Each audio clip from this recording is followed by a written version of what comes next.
Welcome back. Special guest in studio. Hopefully the first of many a time we're going to see this man. It's Josh Coltrain from the K-State Extension Office. Josh, thanks for joining us. Oh, thanks for having me. You, ag and soil expert. Yes, sir. So look, let's keep it simple right now. I want to talk about it's abnormally warm. It is. I know that's not breaking news with the 80s coming up. But people are going to want to go plant right now. From a soil perspective, are we on schedule? Should we hit the garden right now? Well, it's whether or not you trust the soil or the calendar. I think that's really where we're at. I would say that soil temperatures, we were getting real close to warm enough to plant.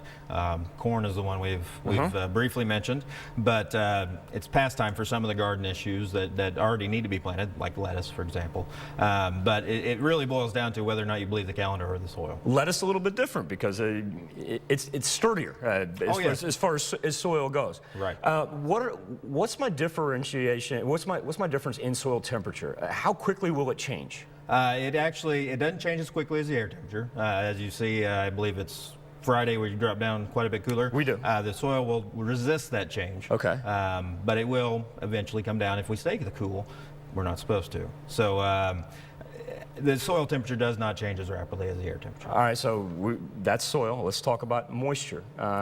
We look at the drought monitor. It's going to indicate we're in an abnormally dry zone. But when we look at the rolling calendar as far as accumulation, we're actually above our 6-year average. Correct, yes. Actually, over time, we get very little rain through, or precipitation through the winter months. And because of that, we're actually well ahead of where we normally are at the Parsons Weather Station. I need to be specific on that, because I'm sure there's producers out there that didn't get the rain, say, this past weekend. So according to that, we're well ahead. Does it mean we are out of the drought? According to the drought monitor, no. So, well, but like you said, that's according to the drought monitor. Sometimes actually what we're seeing in our soil is going to be more consistent than a national map and a zone that we're sitting in. I'd much rather believe what I'm seeing than that national map. Amen to that. Let's talk corn.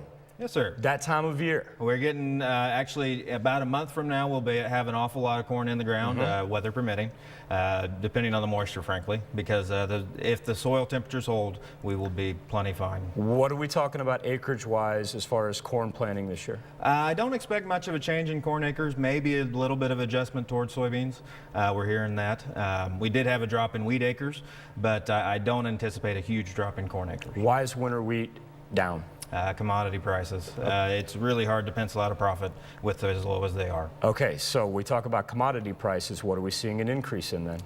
No increase, a holding steady in soybeans, and because of that, we do expect a high number not only in our area but across the United States. One of the things I want to touch on real fast, though, as far as corn, you know, we talk about cornfields and everything, but you know, John Q, like me, I can plant it in my backyard, right? Correct, absolutely. It's a sweet corn you'll be planting, and actually, soil temperatures were right at a month ahead.